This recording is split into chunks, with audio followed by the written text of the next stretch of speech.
Well, good morning, everyone. Guess what? I just got mail, and guess what?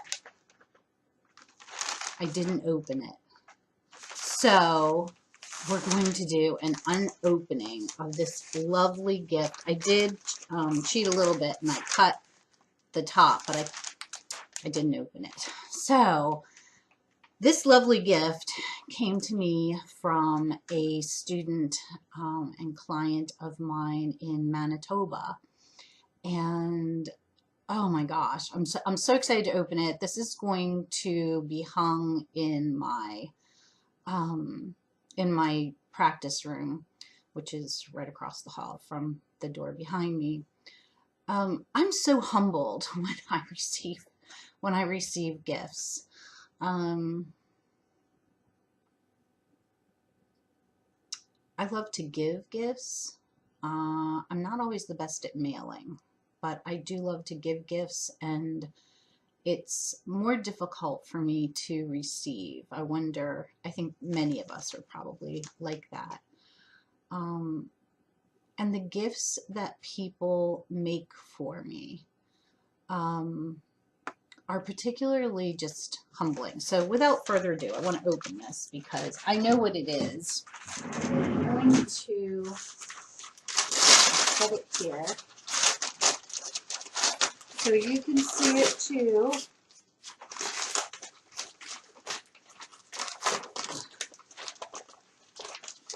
Right now it's the back of the canvas. I would say that this canvas is about 15 inches wide. Oh my gosh. 15 inches wide and 30 inches long. This came from my friend, and like I said, my student Satya. And Satya is an artist. She is going to be selling these. And so, if you would like to have one, I'll link her Facebook page so that you can contact her about them.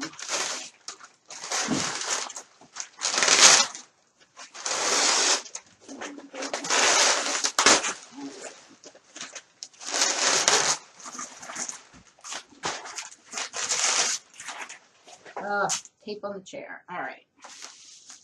So I don't want to turn it around until I have the whole thing unveiled. Oh my goodness. Oh my goodness. This is absolutely stunning what she's done. And it got to Pennsylvania all the way from Manitoba, and it wasn't damaged. I'm like so thrilled. Okay. So without further ado, oh, you're not going to be able to see all of it. This is the painting that she's done for me. And as you can see, maybe that's better. She has placed the chakra colors and symbols. Isn't that just stunning? I mean, the camera just does not do this justice. It is just, oh, excuse me again. It is just beautiful. And Satya, you and I have spoken about this. I'm pretty sure you'll watch this video. And this painting will have a place of honor in my teaching and practice room. So, okay. Wow. Thank you. Okay, so next on the list for this video, and I think this will be last on the list for this video because I want to try to keep them fairly short. I'm going to draw my card for the month for February. So for January, my card was Strength. And I learned a lot from her. As I talked about at the beginning of the month, she just represents uh, strength, but quiet strength, and calm strength, and graceful strength. Calm and graceful are not two words that I would always attach to me,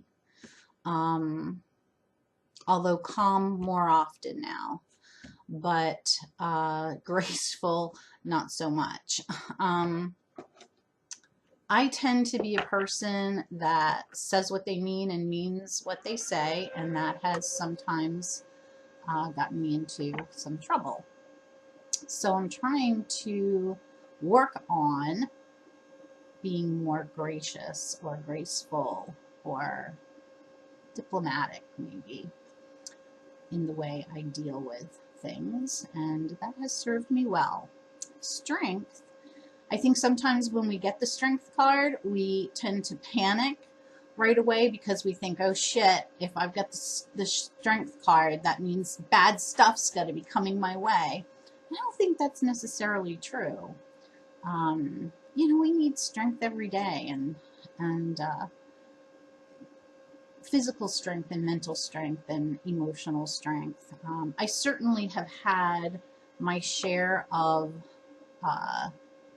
it seems especially of late, within the last week, like since the full moon. So what was that, Monday or Tuesday? Today's Wednesday.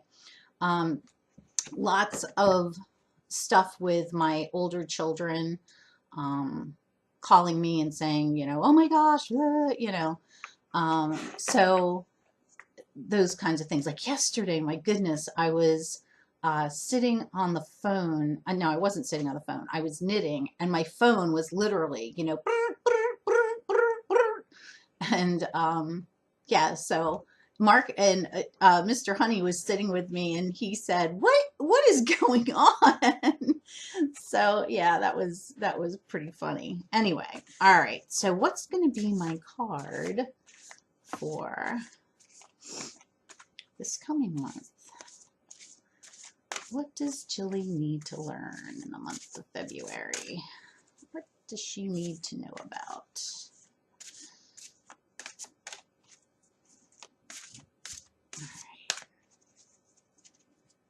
I almost dropped a handful there. All right. I'm going to just cut the deck.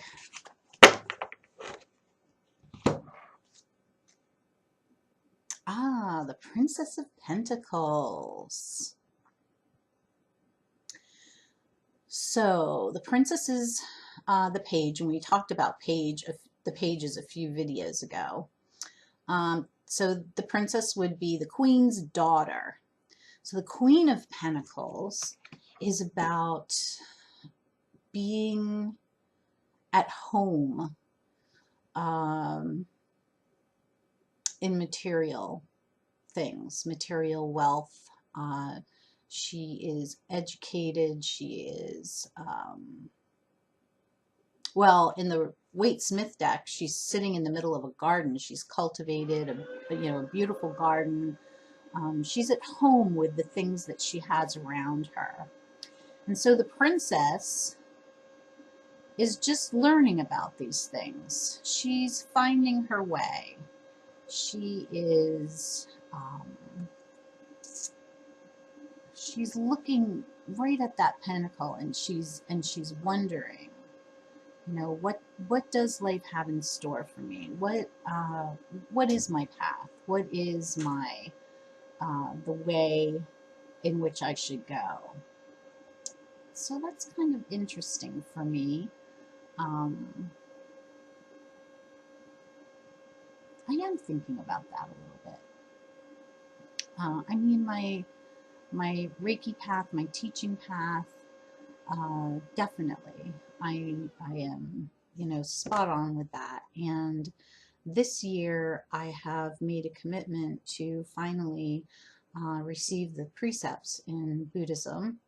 And so that's huge. And I am in a weekly book study right now, and I'm reading a book called Living by Vow. And that book is very powerful. It's a really humbling, powerful book. So yeah, I can see where this card definitely comes in there, and it will be interesting to see how she plays a part um, throughout the month. This is going to be an interesting card. So I'm going to study more about her because she's not a card that she's a card that comes up in other people's readings, and but I when I have a card for the month, I really like to like dig in and um, kind of get juicy with it. So I'm gonna do that, and I'll get back to you on what I find out. So until then, I will talk to you all soon. I have a couple more videos to make today, so you'll see me in the same dress clothes. And I'll talk to you soon. Take care, everybody. Bye-bye.